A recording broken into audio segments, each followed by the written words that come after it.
Live only on DAZN. He silenced Britain's best. Usyk, the Brit breaker, but now the dynamite is ready to explode. One night, one shot at undisputed. Usyk versus Dubois 2. July 19th. Buy now at DAZN.com/boxing.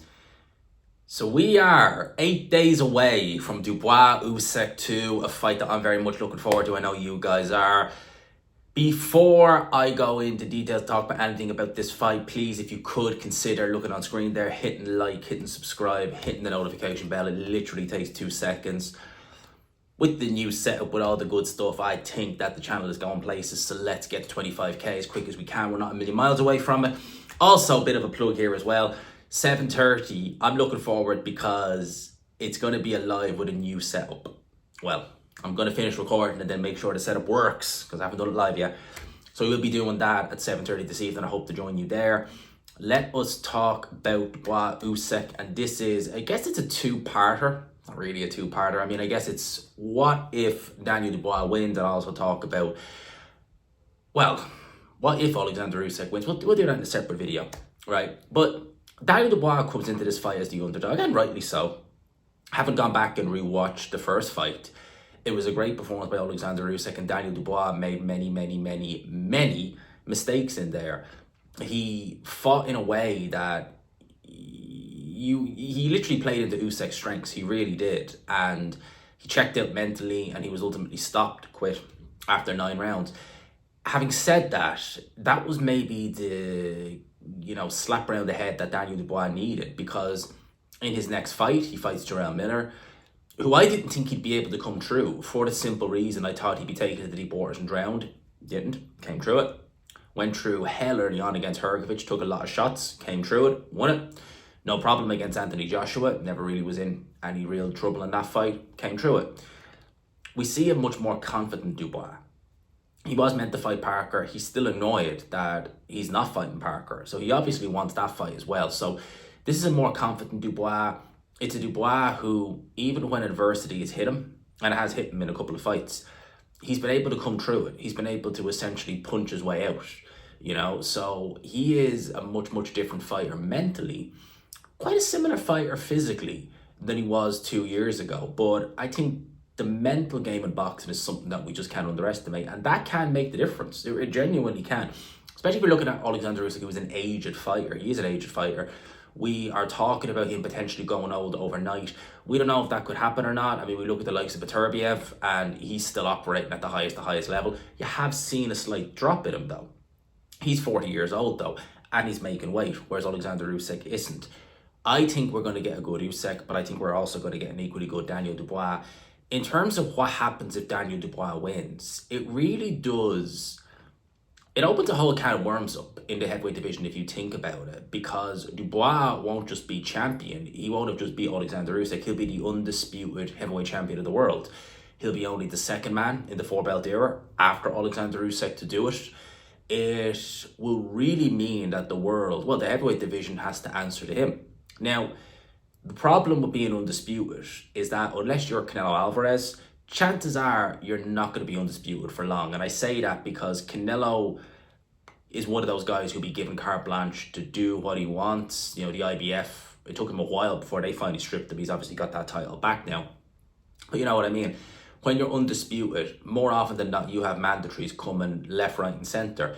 And with Daniel Dubois, it's no different. I think, should he beat Oleksandr Usyk? Well, the first question would be, and again, it's the R word, we all hate it, but it's a part of modern boxing. We kind of, in a way, have to kind of accept that it is a part of modern boxing at this stage. The R word being rematch. Would Oleksandr Usyk have options? You would imagine that he would. In fact, I'm fairly sure he probably would have options for a rematch.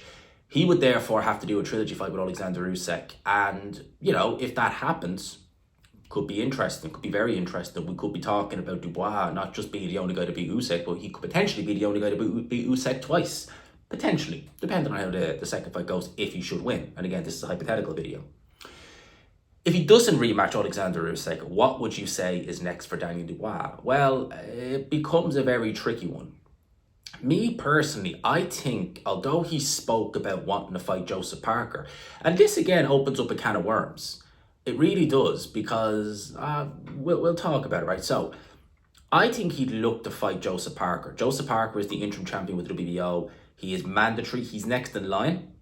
And Daniel Dubois was meant to fight Joseph Parker on the last crescendo back in February. It was pulled literally 2 days to spare. Right? I genuinely believe Dubois was sick, but it was pulled. It was a letdown because Parker looked good in the the preparation, the build-up. Dubois, in the footage we've seen of him, before he obviously came down with his illness, he looked very sharp. So we were on course for a really good fight that night. Really good fight. I think his pride would have him go down the road of fighting Joseph Parker again. Having said that, Ajit Kabayel is mandatory with the WBC. He's interim champion. Now, Joseph Parker is next in line. But it would not shock me at all if he actually vacated that WBO title, elevated Parker to full champion. Maybe Parker would take on a Moses Atelma.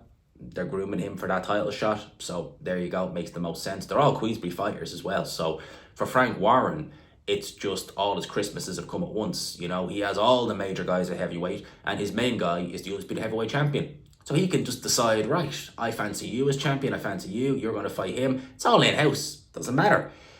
And I think Kabayel is with Frank Warren as well. I think he might actually fight Ajit Kabayel next. It's a risky fight, very risky fight. Kabayel is a big dark horse. But a lot of people, it is, I find strange, right? A lot of people put the context of Joseph Parker's wins, they always say, you have to take it in context. You do have to take it in context, 100%. Wilder, faded. Zhang, 40 years old. Bacoli, debacle, shambolic. Should never have been advised to take the fight. I get it.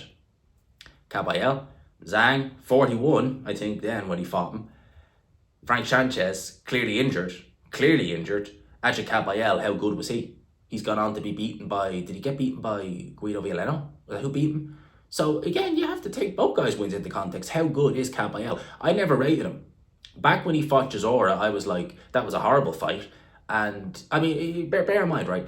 There was talk, a lot of people were saying maybe Kabayel should be the guy after AJ fights or lost to Usyk the second time, AJ comes back against. He was seen as little more than that, just the kind of guy, he's there, Yeah, he's become a dark horse, but again, you got to take it in context. That would make Dubois favoured over him. Now, why am I talking about Ajit Kabayel? Well, the WBC interim champion, Dubois would have the WBC title, Tyson Fury, and actually it does make me wonder, would Dubois even go and fight Kabayel when you consider that the WBC have basically said, should Tyson Fury decide to come back, there you go, you get a WBC title crack.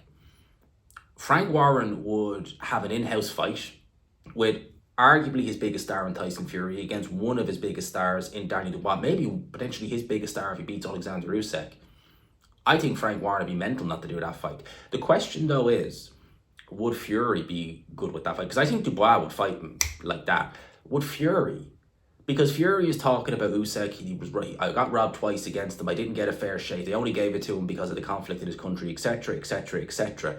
Well, you fight Daniel Dubois, and stylistically, I think that could be a very tricky fight for Tyson Fury, especially an aging Tyson Fury, because Usyk's not the only one who's aging.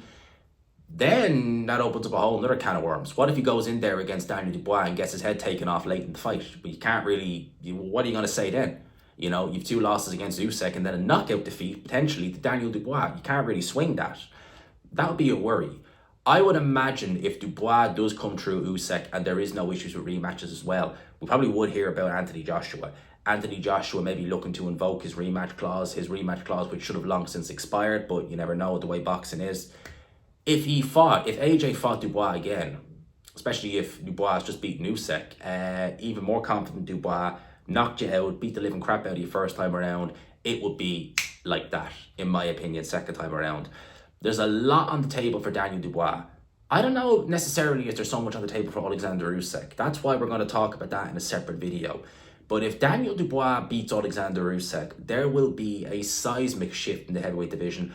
And I think, me and Ali spoke about this a couple of weeks ago, a lot of guys are waiting until next Saturday before they make their decision on what they do next. Have no doubt about that, because no one truly knows what's going to happen in this fight. It's heavyweight boxing at the end of the day. Usyk beat Dubois first time, doesn't necessarily mean he's going to beat him the second time. So there's a lot that could change and a lot could happen if Daniel Dubois wins. But let me know your thoughts in the comments section. If Daniel Dubois wins, what do you think he's going to do next? I'll leave it there. Hope you enjoyed the video, people. Smash the like button if you could. Hit subscribe, of course, if you haven't already. Peace.